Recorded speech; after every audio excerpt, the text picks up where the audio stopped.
राघवपुर नाम के गांव में एक रमेश नाम का आदमी अपने परिवार के साथ रहा करता था। उसकी फूलों की खेती का व्यवसाय था। वो जो भी बीज लेकर जाता उसे वो उगाकर उसके पौधे बना देता था।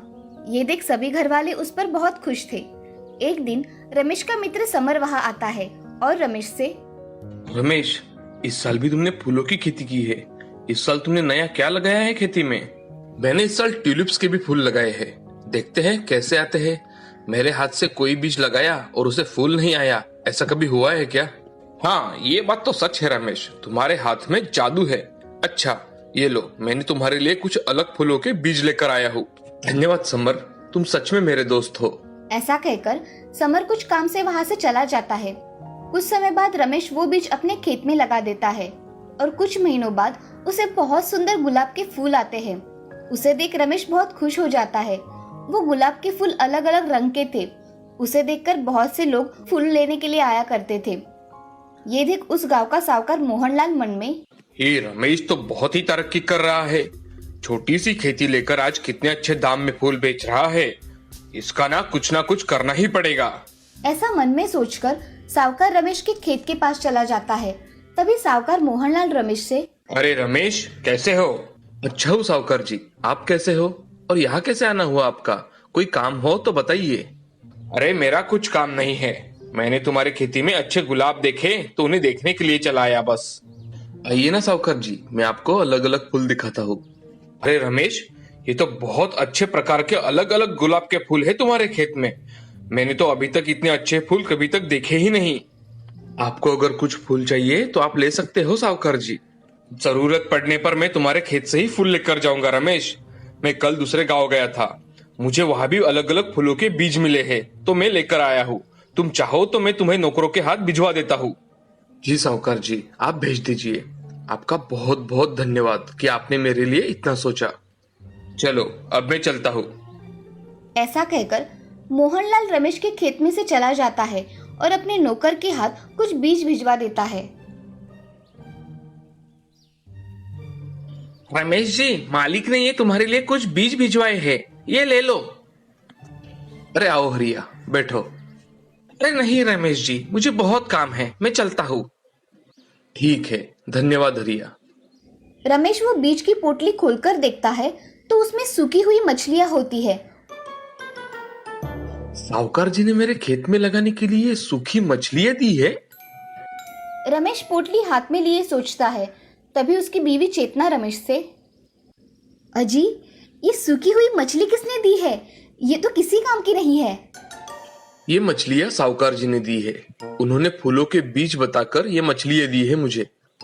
वो हमसे जलते हैं, इसलिए उन्होंने ऐसा किया। अब तो मैं इन मछलियों को भी खेत में लगाऊंगा और इसे उगाऊंगा। ऐसा कहकर रमेश खेत तैयार करने चला जाता है। उसे देख चेतना बड़ी अचरज में पड़ जाती है और मन में, अब ये क्या मछलियों की खेती करने वाले हैं क्या? हे भगवान, इन्हें थोड़ी सद्बुद्धि दे। रमेश अब उसका रहा हुआ खेत जोतकर उसमें मछलियां फेंक देता है और शाम के समय नदी के किनारे बैठ जाता है। रमेश सोच ही रहा था, तभी नदी के पास एक बूढ़ी औरत आई। बूढ़ी औरत रमेश से, बेटे, क्या हुआ? तुम चिंतित लग रहे हो। दादी, नहीं, मुझे कुछ नहीं हुआ। मैं चेहरा पहचानती हूँ। बताओ, क्या समस्या है? शायद मैं तुम्हारी मदद कर पाऊँ। दादी, मैं मेरे खेत में अच्छी फूलों की खेती कर रहा था तो हमारे गांव के साहूकार मेरी तरक्की देखकर मुझसे जलता है। इसलिए उसने मुझे मेरे खेत में लगाने के लिए बीज लेकर आया। ऐसा कहकर नौकरे के हाथों सूखी मछलियां भेजी है। मैंने उसे खेत में लगा दी, मगर अब मैं मेरे खेत का क्या होगा यही सोचकर परेशान हूँ। बेटे, तुम्हारी समस्या का समाधान मेरे पास है। मैं तुम्हें ये विभूति देती हूँ। तुम ये तुम्हारे खेत में डाल दो, फिर देखो क्या चमत्कार होता है। मैं कुछ समझा नहीं दादी। तुम ये विभूति लेकर जाओ और मछली लगाए हुए खेत में डालकर आओ। कुछ महीनों बाद चमत्कार देखो।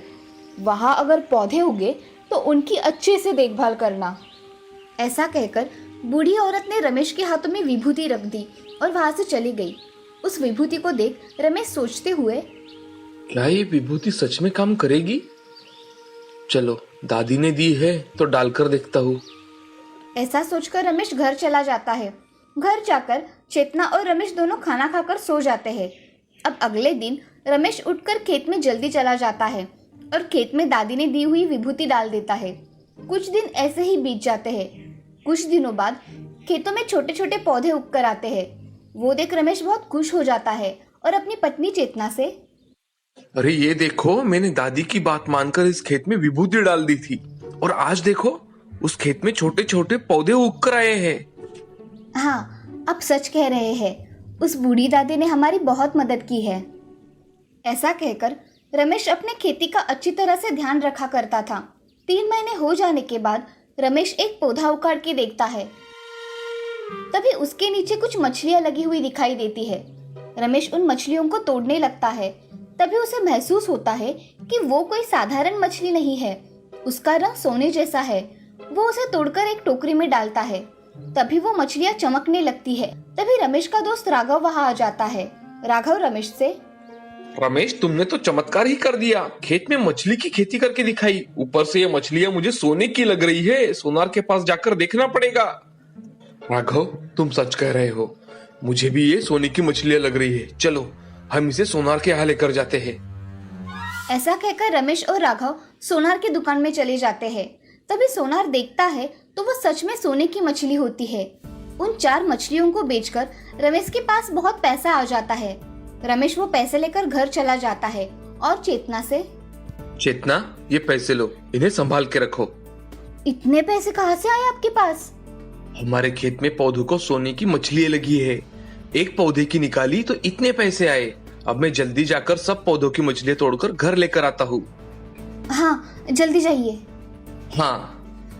ऐसा कहकर रमेश खेत में चला जाता है और खेत में जाकर सारे खेत की मछलियां निकाल लेता है और एक ट्रक में भर के अपने घर लेकर आता है। घर लाते ही रमेश अच्छा घर बनवाता है और जरूरत की कुछ चीजें खरीद लेता है। अब रमेश गांव में जरूरतमंदों की मदद कर दिया करता था। ये बात तो जैसे पूरे गांव में फैल गई और साहूकार मोहनलाल मन ही मन बहुत दुखी हुआ। वो मन में, मैंने उसका बुरा करने के हेतु ऐसा किया था, मगर उसका नसीब इतना अच्छा है कि सोने की मछलियां खेत आ गई। ऐसा सोचकर वो बहुत दुखी होता है। इधर रमेश सारे गांव वालों को कुछ पैसे बांटकर उनकी तकलीफें दूर करने की कोशिश करता है। अब मोहनलाल के दिमाग में एक अच्छा विचार आता है। वो सारे गांव वालों से कह देता है कि, सुनो गांव वालों, रमेश को मछली उगाने के बीज मैंने ही दिए थे। जिसको चाहिए वो लेकर जाओ। ऐसा कहकर मोहनलाल बहुत सारी सूखी मछली खरीद लेता है और गांव वाले भी मोहनलाल से सूखी मछली खरीद कर अपने खेतों में डालने लगे। मगर कुछ दिनों बाद खेतों में से बहुत बदबू आने लगी। एक भी पौधा नहीं उगा। अब सब लोग समझ गए थे कि मोहनलाल ने उन्हें फंसाया है। सभी लोग उसके घर पे चले जाते हैं और, अरे मोहनलाल जी, हमें हमारे पैसे वापस चाहिए।